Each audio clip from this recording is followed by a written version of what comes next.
จะเล่นบ่ ไปสร้าง อันนั้นทันดอกกินเนื้อเจ้าน่ะ เขาหลงเขาเคยหลง บ่เคยหลงบ่ ไปตลอด จ่องมันก็ได้แต่ว่าถ้าคน เบิ่ง Netflix ก่อน ต้องได้ตื่นเช้าหน่อยหนึงว่าซั่นซะ เดือนที่สองเดือนที่สอง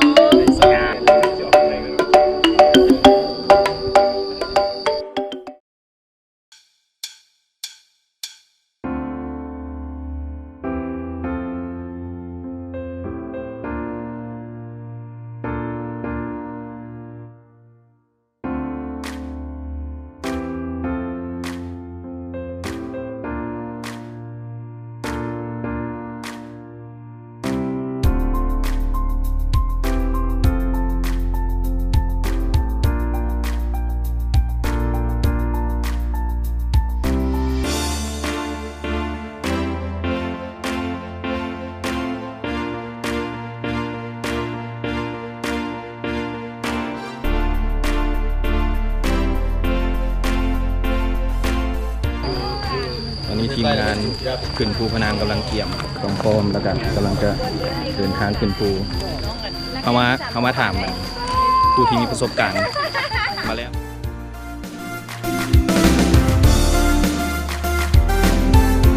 จากไปประมาณ2.4 กิโล อ๋อโอเคสอง ลงมาเรา6เนาะรวมกันแบบ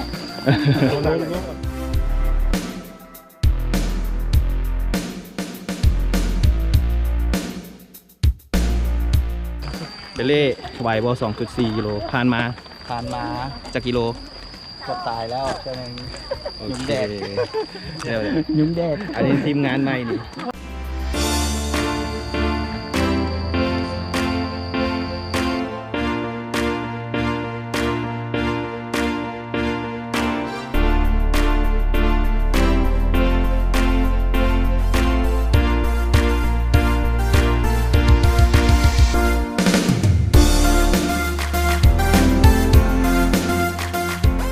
ในทีมงานเขาแต่ว่าย่างยังบ่ฮอดปลาเมิดน้ำไป2 ตุกเลย น้ำมา3 ลิตรนะ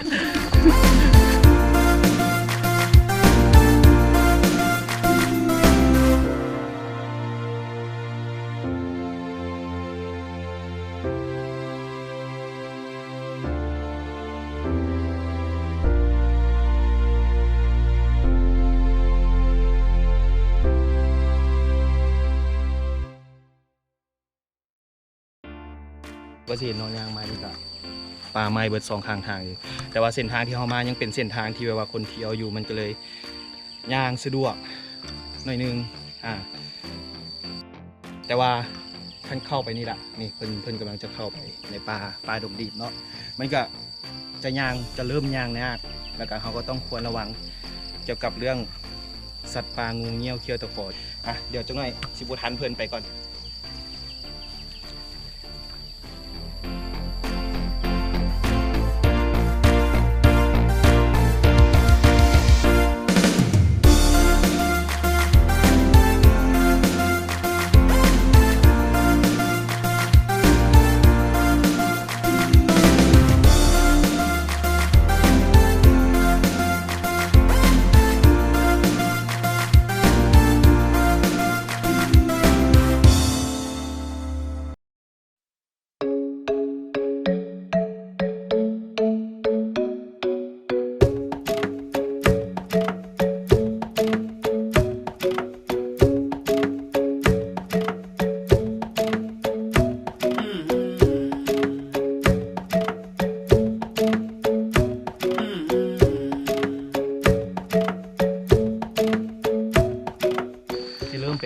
เส้นทางที่ว่าขึ้นภูความยากก็คือเวลาขึ้นภูเขาก็สิเมื่อยแล้วก่อนเขาเดี๋ยวเมื่อกี้ยางผ่านมาก็จะสังเกตเนาะแค่นั้นไปเลยถ่ายภาพเก็บไว้มันก็จะมีงูหินถ้าแปลว่าไผ่บ่อยากขึ้นเทิงภูยางมาถ่ายรูปอยู่แถวงูหินนี่ก็ได้มันก็งามดีเดี๋ยวก่อน เ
มื้อนี้เมื่อยหลายครอบเมียได้ก็เลย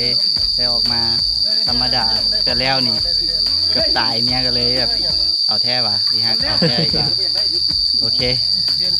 มาอันข่ายุงโดยเฉพาะมื้อนี้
เดี๋ยวเจ้า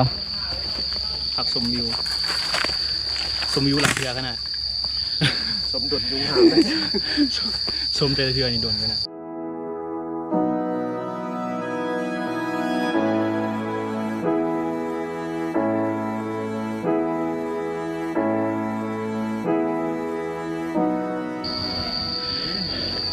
ขึ้นมาฮอดเทิงละถือว่าถึงสุดแล้วเนาะแต่ว่าบอลทีทีมงานจะไปชุมนุมกันแม่นต้องยางต่อไปอีกน้อยนึงทีมงานเขาเมื่อยบ่เอ้ยไอ้ที่มาขึ้นกันได้นี่ได้บ่เป็นยังเขาคือเมื่อยไทสัน เสื้อเป็นน้ำเสื้อตัว โอเค มาเพื่อมาถ่ายบนร้านอีกตัว แมนเป้าหมายฮอลลาเดอร์ไอ้น้อง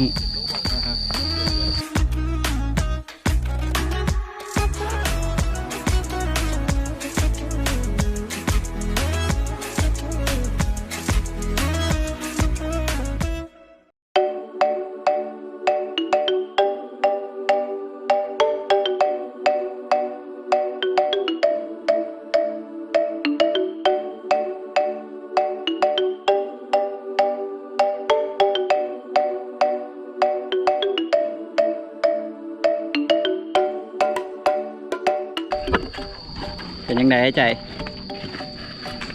ว่าขอเชลฟี่กัน นี่สิกินเจเล่ก็ต้องมีเฮ้ย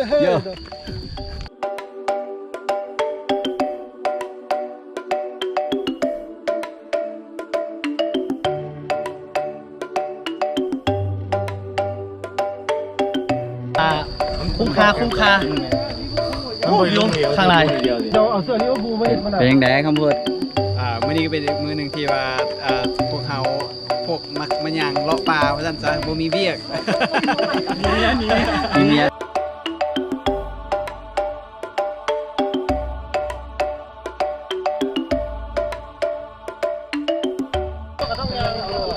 เขาขึ้นมาอยู่เทิงนี่ก็เป็นจุดสุดยอดเนาะของกูพนังสายกูพนังนี่ถือว่าเป็นกูอันเขตป่าสงวน แต่ว่าสายกูมันไม่ได้เบิดแต่เพียงเงินสำนีสายกูพนังมันจะยาวเหยียดไปฮอตเขตพุ่นแหละแถวน้ำซอกน้ำซวงอย่างพุ่นแหละเพิ่นหันจะได้ย่างไปแต่ละเขตแต่ละจุดที่ผ่านมาก็มีหลายเส้นหลายภูคอยเพิ่นก็พาเพิ่นก็เคยไปอะไรได้แต่ว่ายังบ่ได้ไปเดี๋ยวสุดหน้าก็เพิ่นไปอีกก็สิลองไปเบิ่งเนาะชายฮูบชายฮอยเนาะนี่ผู้นี้ที่ว่าเป็นผู้หญิงที่ว่าแข็งแกร่งที่สุดซื้อหยังก็แต้มบ่แตกว่าแตกว่าเป็นจังได๋เป็นจังได๋ความรู้สึกเมื่อยบ่ แต่ก็รอด เอาพอๆกันเนาะเดี๋ยวผู้นี้ซื้อหยัง สิเปิ้ล เปิ้นเนาะแต่ว่าเรายางเก่งก่อนโกอีกป้าเราขึ้นมาไวอีกมาจะคือล่ะ อันครั้งแรก สอบเปิ้ลมาครั้งแรกบ่ไปบ่อื่นดิ ปีนผู้นี่หาก็2เทื่ออันผู้เขาควยแล้วก็ โกควายยากกว่ายากก่อนอยู่นี่บ่ ตัวนี้ยากกว่า ตัวนี้ยากก่อนเนาะ เพราะว่า แต่ว่าขึ้นมานี่ก็เสมอเนาะมันเห็นวิวธรรมชาติ สุดยอด สุดยอดเลยเดี๋ยวบางทีก็สิไปถามความรู้สึกแต่ละคนเลยว่าเป็นยังไงเดี๋ยวเฮามาถามอันเจ เจของเฮาเนาะ สบายดี ซึ่งเพิ่นเป็นเจของไอ้คำพูด พูดโดนแท้ เจห้างเนาะหลายคนจะฮู้ชื่อของเราในทางที่ว่าเรานี่บ่ได้แม่นมีไอ้คำพูดธรรมดาได้เราเป็นแม่โมอี้เนาะ แล้วก็เป็นนักกีฬาอีกคนหนึ่งเนาะที่ว่าจะเห็นอยู่งานแลนด์มาราธอนเนาะเราไม่ได้เป็นแลนแต่เราไปแจกงาม โอ้ ตั้งสติโอเค เอาความรู้สึกจังไหน ม้วนหลายบงอยู่หันได้นะเคยมาหลายเทื่อบ่จักเทื่อ เคยที่3แล้ว ก็ยังบ่ลาบหรือว่าลาบแล้วแต่ว่าไอ้กระพุ้นเพิ่นบอกให้มา โบราณว่าต้องน้ำให้สุด เพิ่นบอกนำเรา อย่างละนำเรา ตั้งสติก่อนทำมักกีฬาโอเคยังให้ว่าแบบว่าครั้งแรกกับตอนนี้มันต่างกัน ต่างกันแบบว่าหลายเทื่อกันเนาะคือมาลุงบนทางเก่าจะเทื่อแม่นบน ไม่ถึงลงทางแล้วมันนี่ เขาสิซอกทางลุงไม่ อ๋ ต อ ลอด ตื่นเต้น เขาบ่หลงเขาบ่เคยหลง บ่เคยหลงบ่ ทางไม่ตลอด การเตรียมพร้อมนี่จังได๋การเตรียมพร้อมเฮาสำหรับผู้หญิงสำหรับผู้หญิงอาจจะมีความแตกต่างจากผู้ชายแน่ โซ่ขายาเสิร์ฟเข็น ครั้งแรกงานรู้สึกอะไรครับ หลายที่เตรียมกันแดดพร้อมกันหนาว ตื่นเต้นเสียว สำหรับผู้หญิงฟังไว้ นี่คือมาเฮ็ดเล็บโบแมนเด้อเตรียมป้องกันตัวเองนะเป้ามันมาบอกว่ามาเฮ็ดเล็บเรียนมาเฮ็ดเล็บโบแมนเด้อกันหนาว แลนทุกๆมื้อ ทุกมื้อเกือบไม่พอกับมี อ๋อ ทาง ล่ะงานแข่งได้เทื่อได้ลงตลอด หัวส่วนเนหัวผู้ส่วนเน โอ้ ถ้าต้องจบไปนะ ที่จริงผัวบ่สวนจักเทื่อเลย ส่วนจ้าเผื่อเด้ออันนี้ของเรา ได้ลากไปสมัครเอง ช่วงนี้มัน เรื่องต่อไปกับผม ก็ถามเรื่องนี้ก่อน ถามเรื่องกีฬาบ่โอเคตัดเรื่องนี้ไปอยากฝากอย่างสำหรับใครแบบว่าอยากลองจังซี่นะอยากฝากอย่างนี้บ่ กีฬาคนทางทำไมนอกสำหรับบ้านเขา ต้องเที่ยว เกิดมาไมแมนซอยกันเพื่อเที่ยวเลยท่องเที่ยวของบ้านเขาตื่น ธรรมชาติ มีธรรมชาติมีความสะอาดเนาะส่วนหลายแล้วทุกนอกทุกนั่งกินเนี่ยทุกอย่างเอาขึ้นมาแล้วมาลงไปพร้อมเห็นกระมูกับเก็บลงไปน้ำแดงมันโมนังหลังเนาะ โอเคเนาะเอาขอบใจหลายห่างสำหรับเจห่างเนาะ ใจเด้อ เดี๋ยวจังหน่อยเขาสิไปถามกันผัวเอ้ยเนาะ เจ้า เดี๋ยวสิไปรักปังเด้ไปก่อน สบายผมยังสบาย เอาเบิ่งกันไอ้สร้างเนาะผู้ที่ว่าเบิ่งแยงทีมงานเฮามาตลอดทริปแปลว่าเพิ่นโบปาทีมงานเฮาอยู่เทื่อเนาะ สายลง แม่นล่ะ สาย เอา สายลง สบายดีไอ้สร้าง สบายดี จังได๋เฮาขึ้นมานี่ ดีเนาะเท่านี้แต่ละเทือมากับมีแบบแตกต่างเนาะแต่ละเทือมันบ่คือกันเนาะหลาย บ่คือกันหมายถึงคนใหม่มาตลอด คนใหม่มาตลอดแล้วก็เส้นทางนี่รู้สึกว่าเปลี่ยนแปลกใหม่ตลอดเพราะมันสิมีฝนตกแล้วสิมีงาไม้ล่ม อืม เส้นทางสิมีมันสิเปลี่ยนบางเทือเส้นทางเขาก็ต้องเปลี่ยนเส้นทาง ไอ้สร้างนับได้ประมาณมาจากเทื่อ 10กว่าเทือนี่ บ่เริ่มมานี่เนาะแล้วสำหรับไผสิมานี่เฮาการเตรียมตัวสำหรับคนที่ว่าครั้งแรกซะ ครั้งแรกเนาะอุปกรณ์สำคัญแม่นสิมีอยู่3อย่างสำคัญสุดหนึ่งเลยเป็นเป้น้ำเราอย่าให้ขาดน้ำเนาะ ต้องมี เดินป่าต้องมีน้ำ2แล้วเป็นเกิบที่คอดีๆเกิบเสื้อแขนยาวเนาะแอคเซสซอรี่มันแหละพวกแล้วก็ยากันยุงยามนี่เฉพาะยามนี่ต้องมียากันยุงพร้อม คือแล้วอยากฝากอย่างไงกันสมใครอยากมาร่วมกับทีมเฮาบอกแบบอยากลองมาอหย่างเบิ่งสิบ่ต้องย่านเลยบ่ ถ้าอย่างมาบ่ต้องย่านเนาะติดต่อมาหากลุ่มพวกเขาได้สามารถมาได้เนาะ อันนี้เป็นเบิ่งแยงทีมพวกเฮาเป็นอ มัน ย่าง สิ ดี มี เล คน ย พาเดินน้ำทางแล้วสิมีคนอยู่ทางท้ายเนาะมาทับพร้อมมาฮอดทุกคนเนาะ โอเคเนาะขอบใจสร้างหลายเอาเลยเฮามาสัมภาษณ์กันเมื่อกี้เฮาสัมภาษณ์เจ๊หั่งเมียของเพิ่นเนาะไอ้พุดเนาะเดี๋ยวเฮาสิมาสัมภาษณ์ไอ้พุดเนาะกำลังเฮ็ดหยังอยู่ไอ้พุดสบายดี สบายดีกำลังเติมพลังอยู่ก็เป็นสแน็คที่เขาถือขึ้นมาเนาะตั้งแต่เขาออกจากบ้านนั่น เอามันเป็นโจกความมันต้องสำคัญบ่เฮาต้อง สำคัญเพราะว่าจริงๆแล้วถึงว่าเขาออกมาแต่เช้าอยู่แต่ว่าเขาบ่ได้กินอย่างท้องเขาวางแล้วเขาขึ้นมาแล้วเขาจะเมื่อยง่ายฉะนั้นจริงๆถ้าจะถูกต้องแท้ออกจากบ้านต้องกินอันใดอันนึงเป็นขนมปังก้อนนึงบอหรืออีกอย่างต่างๆนะฮะใส่เฮามันท้องบ่วางไว้ เพื่อให้มีแฮงบ่ ให้มีแฮงนี่ล่ะ เจ้าเชิงไอ้พุดนี่เพิ่นสำหรับทีมนี่เพิ่นเป็นคนนำหน้าเนาะนำหน้าทีมงานเพิ่นจะมาฮอดต้นหมู่แหละเตรียมตัวเตรียมใจจังได๋ให้แบบมาครั้งแรกว่าสิ ถ้ามาครั้งแรกจริงๆทั้งอีกต้องเตรียมก็คือเฮาควรจะ หนึ่งก็เป็นเตรียมใจให้พร้อมก่อนคืนที่เราจะมาเนี่ยตอนกลางคืนเราก็ควรจะงดพวกแอลกอฮอล์พวกอย่างสั้นๆ ต้องนอนให้อิ่ม แต่นอนให้อิ่ม10 โมงก็นอนซะประมาณ12 โมงก็นอนก็ได้แต่ว่าถ้าคน เบิ่ง Netflix ก่อน ต้องได้ตื่นเช้าหน่อยหนึงว่าซั่นซะแล้วเครื่องนุ่งที่ว่า มันซับ มันกระซับ แล้ว ก็เคลื่อนไหวได้ง่ายเป็นพวกถ้าสู้หรืออยากให้ใส่ถุงขายาวเพราะว่าเฮาขึ้นป่าแล้วอาจจะพูดน้ำพูดอย่างได้ที่มันจะบาดเลย โอเคเนาะถือว่าครั้งแรกของโก้ที่มานี่ก็เลยใส่ส่งกันสั้นเนี่ยแล้วสุดท้ายสิลองซื้อส่งสันหัดแบบเป็นขายาวมาเนาะ ใส่เป็นเลกกิ้งน่าจะดีกว่าเนาะ สำหรับไอ้พุทธเนาะเพิ่นเป็นนักกีฬาคนหนึงเนาะถ้าใครติดตาม Facebook เพิ่นนี่เอาขึ้นอยู่เทิงหน้าจอมีหว่าแล้วจะเห็นเพิ่นอยู่ในงานแลนด์มาราธอนแต่ละครั้งเนาะมีแผนสิไปแลนด์อยู่ไสอีกบ่นี่ลอง สำหรับเดือน7นี่วันที่14เดือน7นี่จะมีงานเป็นเป็นมินิมาราธอนอยู่หนองคายเนาะจะเป็นงานแลนด์มินิมาราธอน10ประเทศเพื่อนบ้านเป็นบ้านเราเอง7มันจะมีเป็นงานพัทยาไตรแอลลอนเป็นงานแข่งใจแต่ว่าเป็นข้าเจ้าใหญ่เลยข้าเจ้าลุกเลิกเฮาก็เลยบ่ไปก็เลยเสียใจซึ่งจริงๆตั้งใจว่าซ้อมมาอยู่ไปลงพัทยาไตรแอลลอนก็เลยแต่เพิ่นยกเลิกครับเลยบ่ได้ไปแล้วก็เดือน8จะมีเป็นงานBangkok Midnight Marathon งานอยู่ลาวนี่เด้มีบอก แม่นงานอยู่ลาวนี่ก็แม่นวันที่28เดือน7นี่ก็เป็นงานแลนด์เพื่อน้องแล้วเป็นงานกุศลคือว่ารถแก้วเป็นคนจัดขึ้นมาเนาะเป็นการหารายได้เพื่อไปสมทบทุนในการก่อสร้างโรงเรียนให้ ว่างานการกุศลได้ ส่วนเดือน10นี่ก็ยังมีเนาะรันลงมาอีกนอกจากเดือน8 9อีกบ่มีเดือน10แม่นลุงพระบางคำมาราธอนอันนี้ก็เป็นงานใหญ่ของประจำปีของ อันนี้ก็ไปอีก บ่แน่ใจว่าสิไปบ่แล้วก็เดือน11 พลาดไอ้พูดว่า เดือน11ก็จะแม่นวังเวียงอุลตร้าเทรลตัวนี้เป็นการแล่นเทรลแข่งอยู่หลวงพ่อวังเวียงซึ่งเป็นปีที่2ที่เพิ่นจัดมาซั่นซะ แบบเป็นสไตล์แลนด์แบบคือเฮามานี่บ่ แม่นล่ะแต่เป็นขึ้นภูลงห้วยนี่แหละเป็นปีนป่าอันนี้เป็นการแล่นที่ว่าท้าทายหลายที่ว่าเป็นการจัดครั้งที่2ที่วังเวียง ไผที่แบบว่าบ่อยากพลาดอยากไปเห็นไอ้กระพุนนี่ไปได้เด้อ แต่เดือน12ยังบ่จบ ยังบ่โชว์อีกบ่ เดือน12เป็นงานแรกที่ว่าทางเป็นงานฟูลมาราธอนที่ประเทศลาวที่จัดซึ่ง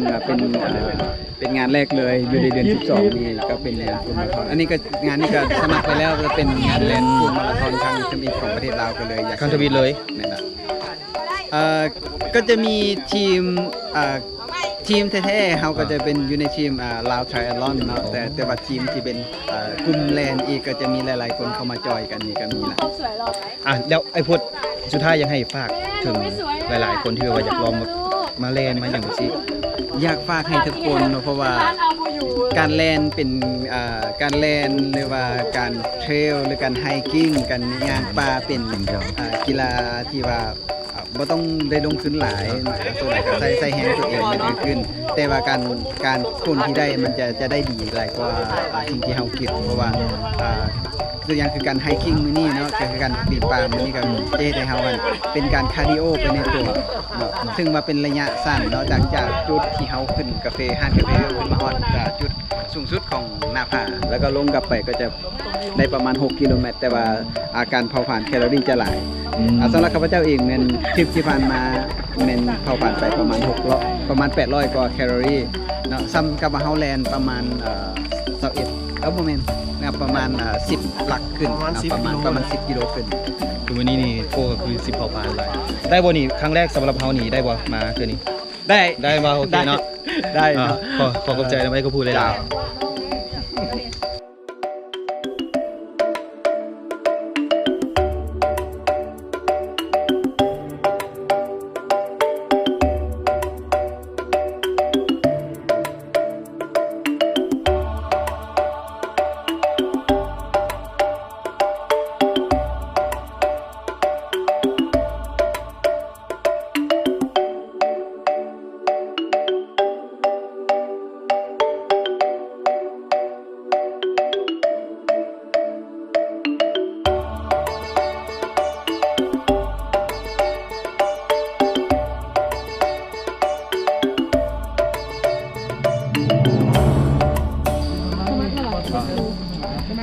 คือว่า เมื่อวานก็มา200 ชุ ค ด น นี้ก็เป็นแบบว่า